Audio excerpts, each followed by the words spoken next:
A game show is a type of radio, television, or internet programming genre in which contestants, television personalities or celebrities, sometimes as part of a team, play a game which involves answering questions or solving puzzles, usually for money and/or prizes. Alternatively, a game show can be a demonstrative program about a game. In the former, contestants may be invited from a pool of public applicants. On some shows, contestants compete against other players or another team, while other shows involve contestants playing alone for a good outcome or a high score. Game shows often reward players with prizes such as cash, trips and goods and services provided by the show's sponsor prize suppliers, who in turn usually do so for the purposes of product placement.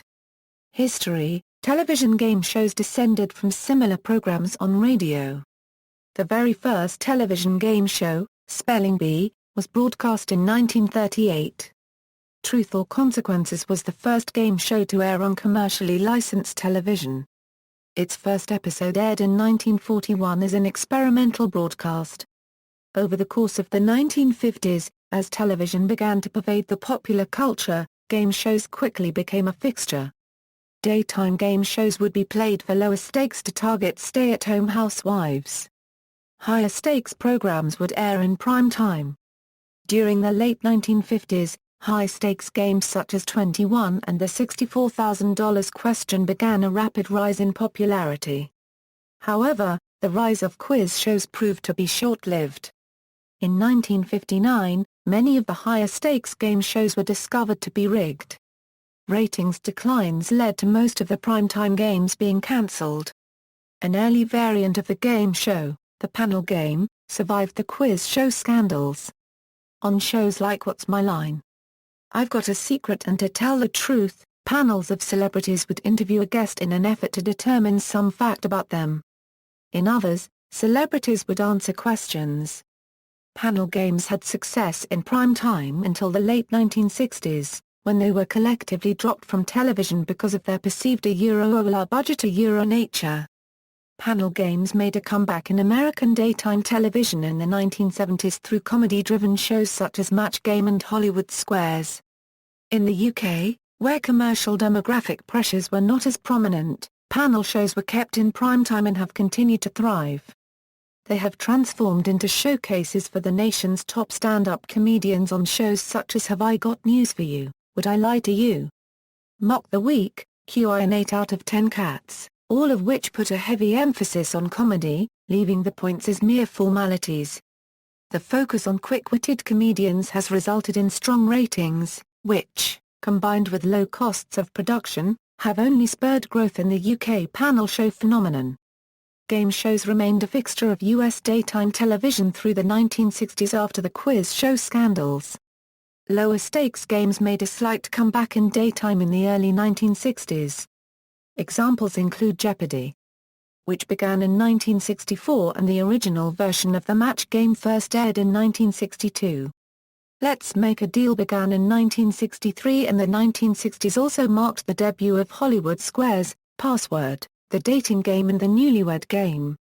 Though CBS gave up on daytime game shows in 1968, the other networks did not follow suit.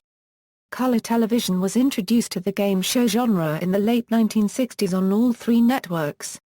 The 1970s saw a renaissance of the game show as new games and massive upgrades to existing games made debuts on the major networks.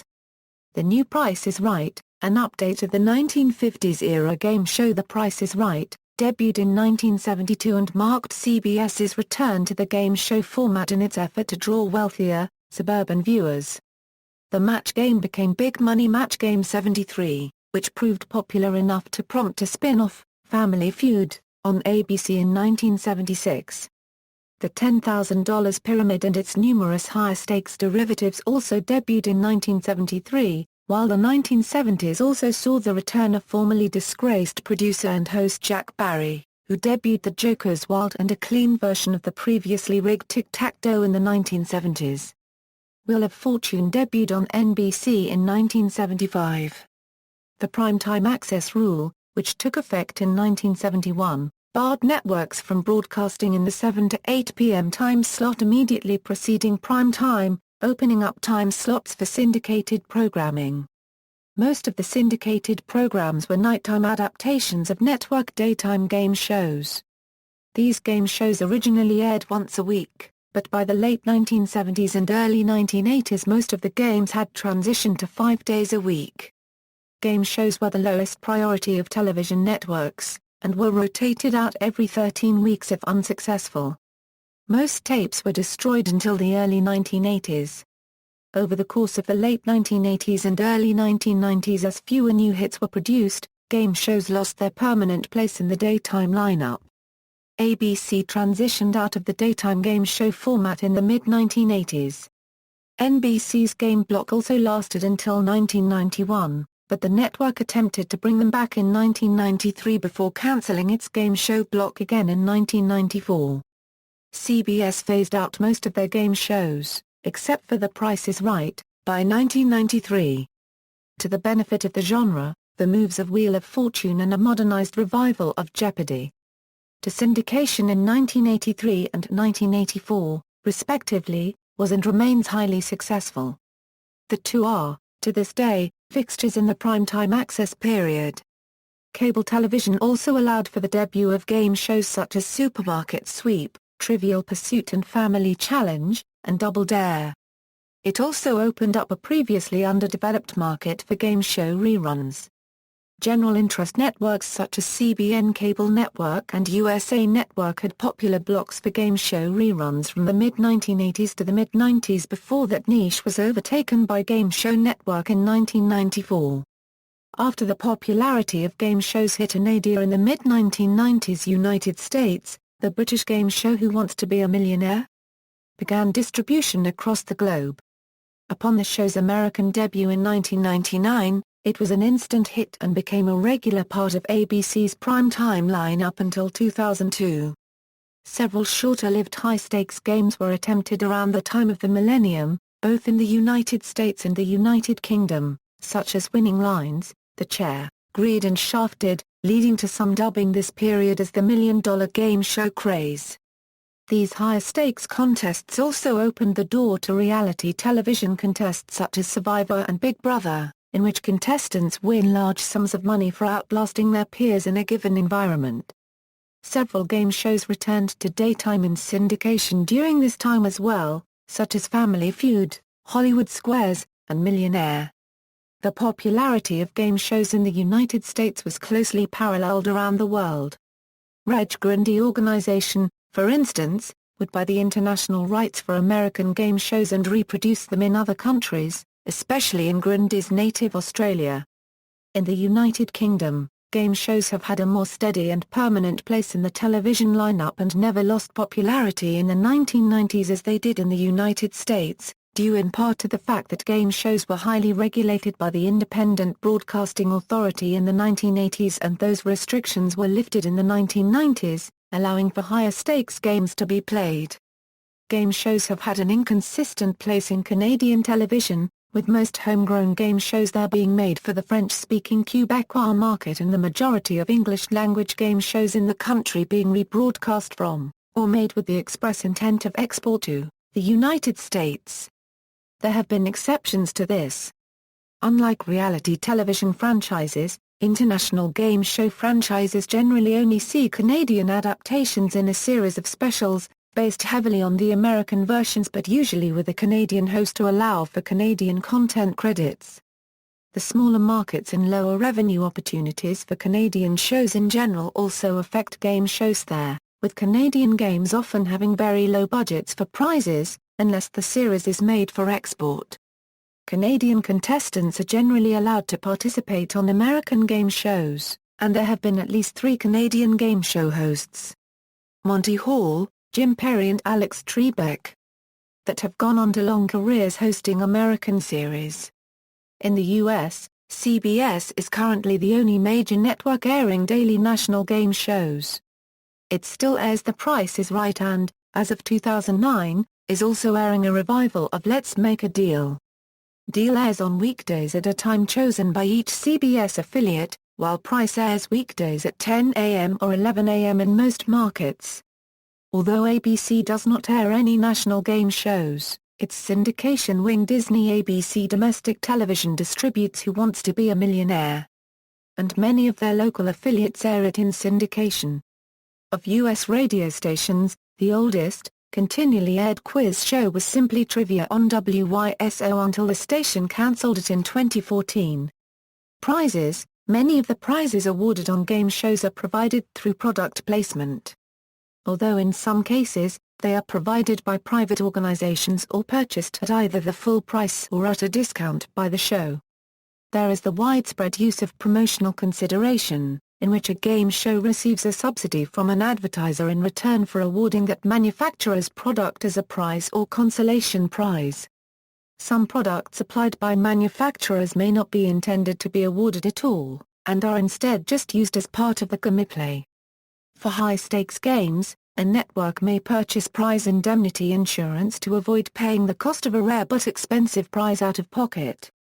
If said prize is won too often, the insurance company may refuse to insure a show. A network or syndicator may also opt to distribute large cash prizes in the form of an annuity, spreading the cost of the prize out over several years or decades. From about 1960 through the rest of the 20th century, American networks placed restrictions on the amount of money that could be given away on a game show, in an effort to avoid a repeat of the scandals of the 1950s. This usually took the form of an earnings cap that forced a player to retire once they won a certain amount of money or a limit of how many episodes a player could appear on a show. The introduction of syndicated games, particularly in the 1980s, eventually allowed for more valuable prizes and extended runs on a particular show. Likewise, British television was under strict regulations, even more strict than those on the American side of the Atlantic Ocean, on prizes until the 1990s. These limits seriously restricted the value of prizes that could be given and did not allow games of chance to have an influence on the outcome of the game. The lifting of these restrictions in the 1990s was a major factor in the explosion of high-stakes game shows in the later part of that decade in both the US and Britain. Bonus round: a bonus round usually follows a main game as a bonus to the winner of that game. In the bonus round, the stakes are higher and the game is considered to be tougher. The gameplay of a bonus round usually varies from the standard gameplay of the front game, although there are often borrowed or related elements of the main game in the bonus round in order to ensure the entire show has a unified premise. Though some endgames are referred to as bonus rounds, many are not specifically referred to as such in games, though they fit the same general role. There is no one formula for the format of a bonus round. There are differences in almost every bonus round, though there are many recurring elements from show to show. The bonus round is often played for the show's top prize. Until the 1960s, most game shows did not offer a bonus round. In traditional two-player formats, the winner if a game show's rules provided for this became the champion and simply played a new challenger either on the next show or after the commercial break. One of the earliest forms of bonus rounds was the jackpot round of the original series Beat the Clock. After 2 rounds of performing stunts, the wife of the contestant couple would perform at a jackpot board for a prize. The contestant was shown a famous quotation or common phrase, and the words were scrambled. To win the announced bonus, the contestant had to unscramble the words within 20 seconds. The contestant received a consolation gift worth over $200 if she was unsuccessful. Another early bonus round ended each episode of You Bet Your Life with the team who won the most money answering one final question for a jackpot which started at $1,000 and increased $500 each week until won. Another early example was the lightning round on the word game password, starting in 1961. The contestant who won the front game played a quick-fire series of passwords within 60 seconds, netting $50 per correctly guessed word, for a maximum bonus prize of $250.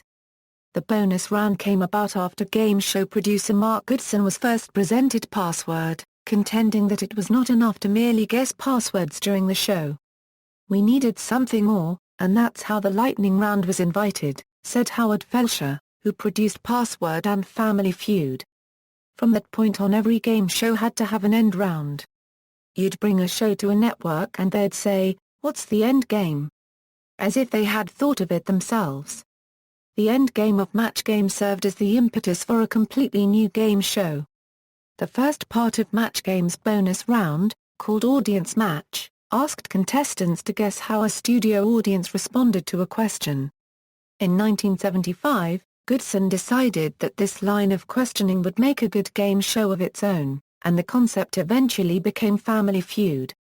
See also, Game Show Network, BUZZR, Challenge, gameshows.com, British website devoted to reviews and descriptions of game shows, list of game show hosts, list of American game shows, list of international game shows, list of television programs, panel game, quiz show, reality show, daytime television in the United States.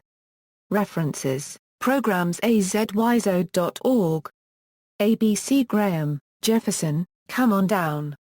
The TV Game Show Book, at the Ville Press Publishers, New York, 1988. Schwartz, David, Steve Ryan and Fred Westbrook.